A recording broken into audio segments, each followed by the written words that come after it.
Langkah Kirana terasa ringan sekaligus berat.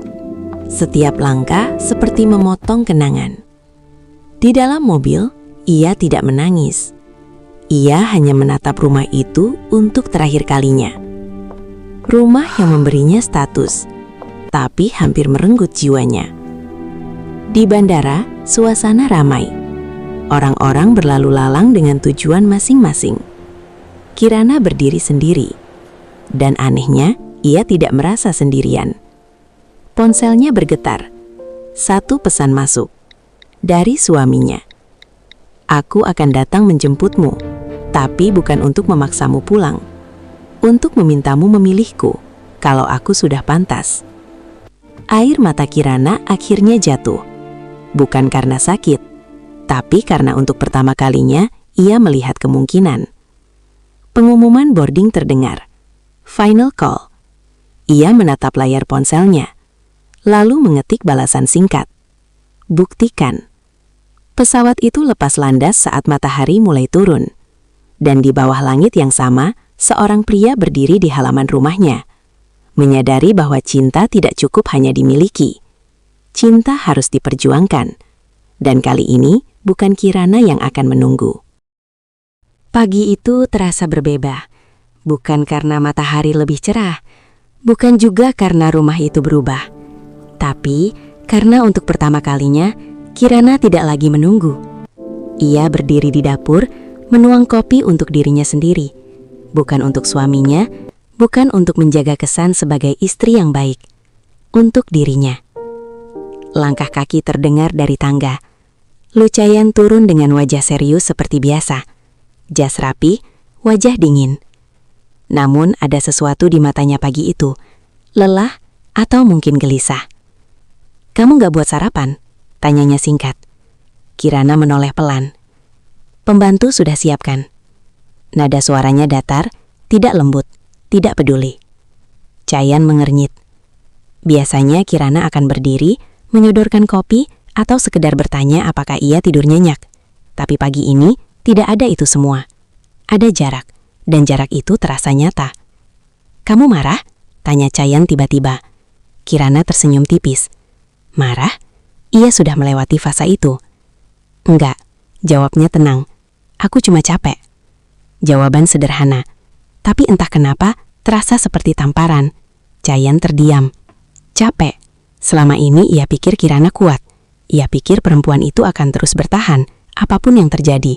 Dan pagi itu, untuk pertama kalinya, ia merasa kehilangan sesuatu yang bahkan belum pernah benar-benar ia miliki. Siang harinya, di kantor. Kirana datang dengan penampilan berbeda, lebih tegas, lebih profesional. Beberapa karyawan memperhatikan. Dan di ruang rapat, seorang perempuan berdiri di depan layar presentasi. Tinggi, percaya diri, senyumnya tajam. "Perkenalkan, saya Alena. Mulai hari ini saya akan menangani beberapa proyek besar perusahaan." Ruangan hening. Kirana membeku. Nama itu tidak asing. Alena, perempuan yang dulu pernah hampir menjadi istri Chayan. Tatapan mereka bertemu. Senyum Alena manis, tapi matanya menantang. "Senang bertemu lagi," ucapnya lembut. Lagi? Artinya benar, ini bukan kebetulan. Jantung Kirana berdetak lebih cepat. Bukan karena cemburu, tapi karena ia tahu badai baru saja dimulai. Malamnya, rumah itu kembali sunyi. Kirana duduk di sofa ketika pintu terbuka. Chayan masuk, wajahnya terlihat tegang. "Kamu sudah tahu?" tanyanya langsung. "Tahu apa?" Kirana menatapnya tenang. "Alena kembali ke perusahaan." "Oh, jadi ia datang bukan untuk menjelaskan, tapi untuk memastikan." Kirana berdiri. Dia profesional, aku juga profesional. Itu saja. Jawaban dingin, terlalu dingin. Chayan mendekat. "Kirana, ini bukan cuma soal pekerjaan."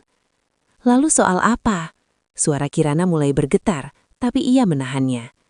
Chayan terdiam. Ia tidak punya jawaban yang bersih. Dan disitulah semuanya pecah. "Aku ini apa, Chayan? Pengganti? Perjanjian? Atau cuma pelengkap supaya keluargamu tenang?" Nada suaranya meninggi. Untuk pertama kalinya, ia tidak menahan. Aku capek jadi istri yang harus selalu mengerti. Aku capek pura-pura kuat. Air matanya jatuh. Tapi kali ini bukan air mata lemah. Itu air mata yang penuh keberanian. Cahyan terdiam. Wajahnya berubah. Ia belum pernah melihat Kirana seperti ini. Biasanya perempuan itu hanya diam, menerima, mengalah.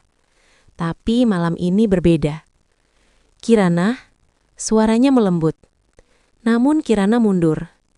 Jangan sentuh aku kalau hatimu masih ragu. Kalimat itu menggantung di udara. Menusuk. Cahyan mengepalkan tangan. Aku nggak pernah ragu, ucapnya keras. Lalu kenapa setiap dia muncul kamu selalu gelisah? Sunyi. Dan sunyi itu adalah jawaban paling jujur.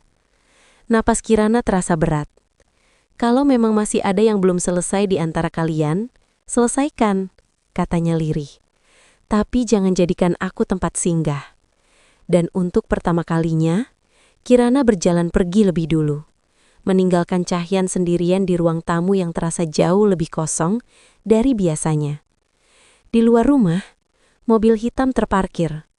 Di dalamnya, Alena duduk dengan senyum samar. Ia melihat lampu kamar Kirana menyala. Permainan baru saja dimulai, gumamnya pelan. Matanya penuh ambisi. Ia tidak datang untuk bekerja. Ia datang untuk merebut kembali.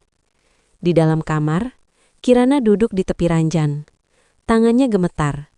Tapi di balik air matanya, ada sesuatu yang berbeda. Keputusan.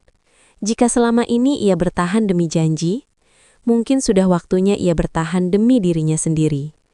Dan di ruang tamu, Lu Cahyan masih berdiri mematung. Untuk pertama kalinya dalam hidupnya, ia takut kehilangan. Bukan karena harga diri, tapi karena hati yang diam-diam mulai mencintai. Dan ia baru menyadarinya saat Kirana memilih berhenti menunggu.